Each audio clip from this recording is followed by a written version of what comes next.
प्रधानमंत्री नरेंद्र मोदी 8 मार्च को दिल्ली में नई मेट्रो परियोजनाओं का उद्घाटन और शिलान्यास करेंगे। मुख्यमंत्री रेखा गुप्ता के अनुसार इस अवसर पर 2 नए मेट्रो कॉरिडोर का उद्घाटन किया जाएगा, जबकि 3 नए कॉरिडोर का शिलान्यास किया जाएगा। इन परियोजनाओं के शुरू होने से राजधानी की सार्वजनिक परिवहन व्यवस्था को बड़ा विस्तार मिलेगा। मुख्यमंत्री ने बताया कि इन योजनाओं के तहत दिल्ली को देश की पहली रिंग मेट्रो भी मिलने जा रही है, जिससे शहर के विभिन्न हिस्सों के बीच कनेक्टिविटी बेहतर होगी और यात्रियों को आवागमन में बड़ी सुविधा मिलेगी। आम आदमी पार्टी ने विधानसभा की विशेषाधिकार समिति के समक्ष होने वाली सुनवाई को लेकर भाजपा सरकार पर निशाना साधा है। पार्टी की वरिष्ठ नेता और दिल्ली विधानसभा में नेता प्रतिपक्ष आतिशी ने चुनौती दी कि शुक्रवार को विशेषाधिकार समिति के सामने आप प्रमुख अरविंद केजरीवाल की होने वाली पेशी की कार्यवाही का लाइव प्रसारण कराया जाए, ताकि जनता खुद सच्चाई देख सके। विधानसभा के अध्यक्ष विजेंद्र गुप्ता ने फांसी घर मामले को लेकर सार्वजनिक बयान देने पर नेता प्रतिपक्ष आतिशी को आधिकारिक पत्र जारी कर आगाह किया है। अध्यक्ष ने कहा है कि इस विषय से जुड़े दावे और साक्ष्य मीडिया के माध्यम से रखने के बजाय विधानसभा की विशेषाधिकार समिति के समक्ष प्रस्तुत किए जाने चाहिए। विधानसभा परिसर में कथित फांसी घर को लेकर चल रहे विवाद के बीच प्रदेश भाजपा ने आम आदमी पार्टी पर हमला बोला है। प्रदेश भाजपा के अध्यक्ष वीरेंद्र सचदेवा ने कहा कि इस मुद्दे पर आम आदमी पार्टी और उसके नेताओं का झूठ पूरी तरह उजागर हो चुका है और अब वही झूठ को छुपाने के लिए लगातार नए आरोप लगा रहे हैं। अमेरिका और ईरान के बीच बढ़ते तनाव और युद्ध की स्थिति को लेकर आम आदमी पार्टी ने प्रधानमंत्री पर सवाल उठाए हैं। पार्टी के वरिष्ठ नेता और पंजाब प्रभारी मनीष सिसोदिया ने कहा कि इस पूरे मुद्दे पर प्रधानमंत्री नरेंद्र मोदी की चुप्पी भारत के लिए खतरनाक संकेत है और इससे देश की ऊर्जा सुरक्षा तथा विदेश नीति को लेकर गंभीर सवाल खड़े हो रहे हैं। प्रदेश कांग्रेस के अध्यक्ष देवेंद्र यादव ने राजधानी की तीनों लैंडफिल साइटों के कारण बढ़ते प्रदूषण और दूषित भूजल पर चिंता जताई है।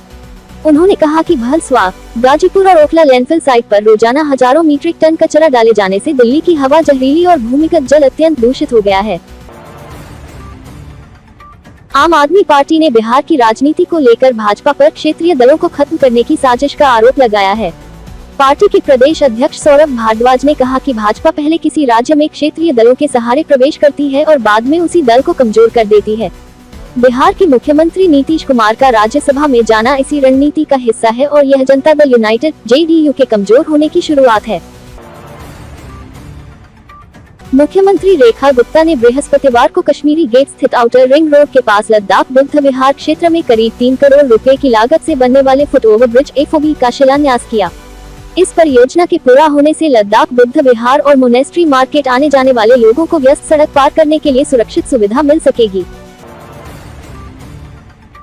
दक्षिण दिल्ली के विकास से जुड़े मुद्दों को लेकर दक्षिणी दिल्ली से भाजपा सांसद रामवीर सिंह बिधूड़ी ने क्षेत्र के विधायकों के साथ दिल्ली विकास प्राधिकरण (DDA) के उपाध्यक्ष डॉक्टर सरवन कुमार से मुलाकात की। बैठक के बाद बिधूड़ी ने बताया कि दिल्ली का नया मास्टर प्लान 2041 जल्द नोटिफाई होने की संभावना है। राजधानी में लंबे समय से मास्टर प्लान का इंतजार किया जा रहा है और इसके लागू होने से भूमि उपयोग, आवास और बुनियादी सुविधाओं से जुड़ी कई समस्याओं का समाधान निकल सकेगा।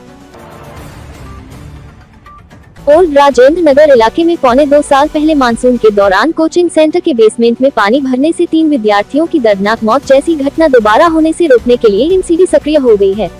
एमसीडी के नए आयुक्त संजीव खिरवार ने बृहस्पतिवार को क्षेत्र का दौरा कर जलभराव होने के कारणों का जायजा लिया और अधिकारियों को मानसून से पहले स्थायी समाधान तैयार करने के निर्देश दिए हैं।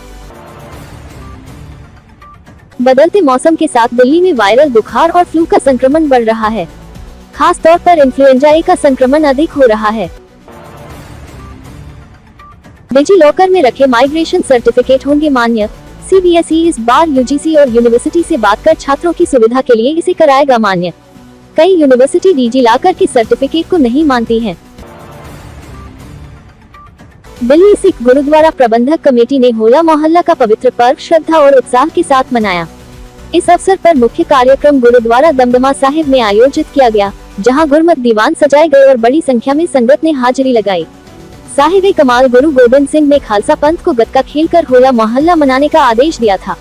इसका उद्देश्य नई पीढ़ी को एक मार्शल कौम बनाना और उन्हें शस्त्र विद्या का प्रशिक्षण देना था, ताकि नौजवान समाज की रक्षा के लिए तैयार हो सकें। पुरानी रंजिश में 2 लोगों को मारी गोली, एक की मौत, नाबालिग की हालत नाजुक। जहांगीरपुरी इलाके की घटना, शुरुआती जांच में पुरानी रंजिश की बात आई सामने। कार टच करने पर बाइक सवार ने चलाई गोली, कार चालक बचा। भलसवाडोरी के मुकुंदपुर की घटना, कार बैक करने के दौरान हुई घटना। वहीं एक अन्य ऐसी ही घटना में नाबालिगों ने चालक की चाकू गोदकर की हत्या। कंझावला इलाके की घटना, पुलिस ने वारदात में शामिल 2 नाबालिगों को पकड़ा। मेहरौली बदरपुर रोड पर डीटीसी की इलेक्ट्रॉनिक बस में आग लगी, कोई हताहत नहीं। समय से कार्रवाई होने पर बचा बड़ा हादसा। 17 मध्यम श्रेणी में पहुंची हवा, सीपीसीबी के मुताबिक 137 वायु गुणवत्ता सूचकांक AQI दर्ज। ये हवा की मध्यम श्रेणी है, कई इलाकों में AQI 300 के पार। दिल्ली में अगले हफ्ते मौसम मुख्य रूप से साफ रहने की संभावना है। सुबह के समय हल्की धुंध के साथ दिन के दौरान कभी-कभी तेज हवाएं चल सकती हैं।